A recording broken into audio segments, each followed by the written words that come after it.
Pessoal, Daniel Vorcaro entregou o pendrive. Na noite do dia 5 de maio, a defesa dele apresentou à Polícia Federal e à PGR a proposta formal de delação premiada. A defesa de Vorcaro entrega anexos de delação à PGR e à PF.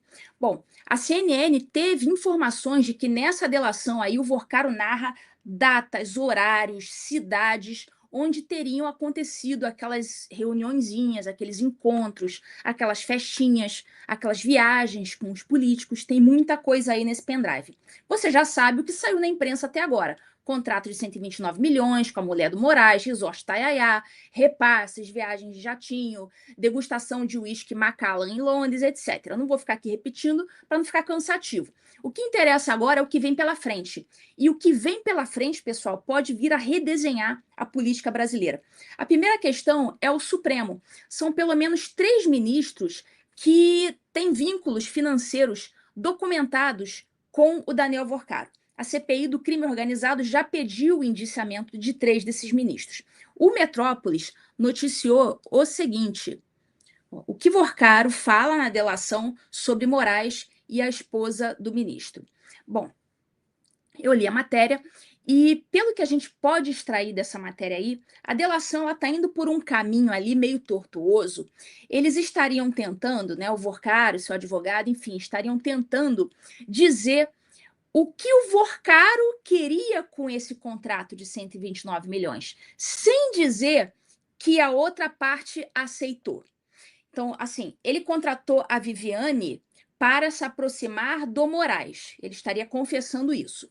Seria admitir a corrupção ativa por parte do Vorcaro, ou seja, ele, né, ativamente tentando corromper alguém, mas sem caracterizar também a corrupção passiva por parte do Moraes. Essa foi a sensação que eu tive quando eu li essa matéria.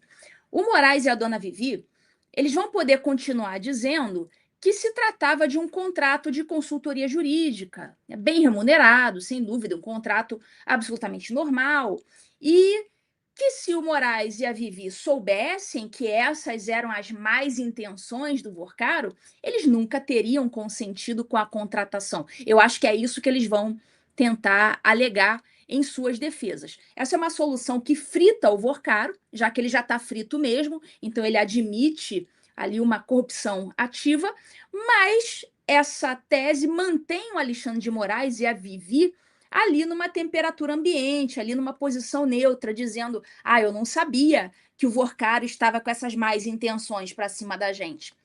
Assim, vai colar? Eu acho que não. O relator desse processo no STF é o André Mendonça, como a gente sabe. Ele herdou a relatoria depois que o Toffoli foi forçado a se retirar do processo, como vocês bem lembram. E aí vem aquela pergunta que ninguém quer fazer em voz alta. O STF é capaz de investigar a si mesmo? O Mendonça vai ter a força de apontar colegas seus como investigados e impor medidas como quebra de sigilo, busca e apreensão, enfim, contra eles? Será?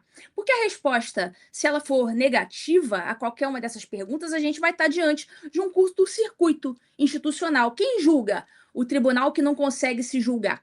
A gente já viu aqui no TV Injustiça, aliás, que o Mendonça tem sim o poder de decretar medidas cautelares monocraticamente contra os seus colegas de tribunal. A gente já fez essa análise aqui.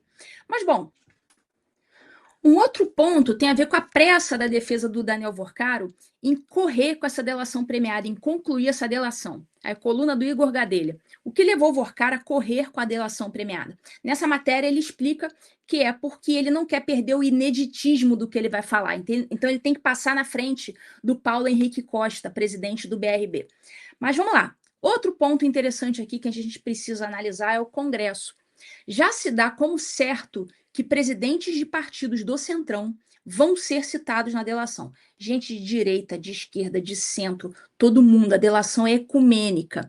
Mas nenhum pré-candidato à presidência aparece, nenhum. Fala-se de um ex-candidato hoje inelegível.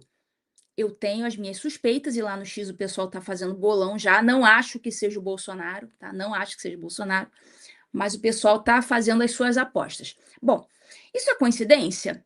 É estratégia da defesa para negociar melhor? Ou isso é um recado de que quem se candidatar vai ter que negociar com o Vorcaro primeiro? A gente não sabe, mas é uma tese. Terceiro ponto, e talvez o mais importante aqui, é o calendário. A PF e a PGR podem levar mais de 2 meses para analisar esse material.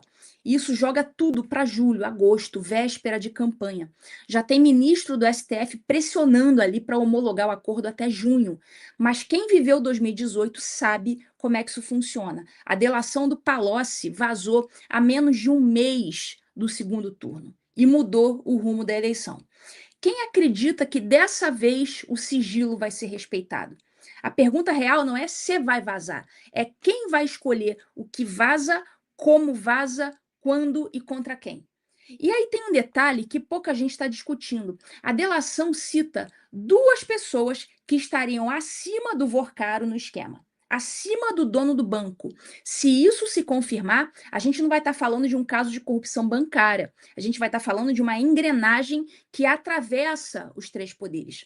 E nesse cenário, a delação não é só um problema judicial, é uma bomba política com fragmentação múltipla, capaz de atingir alianças, desidratar candidaturas, reconfigurar 2026 inteiro.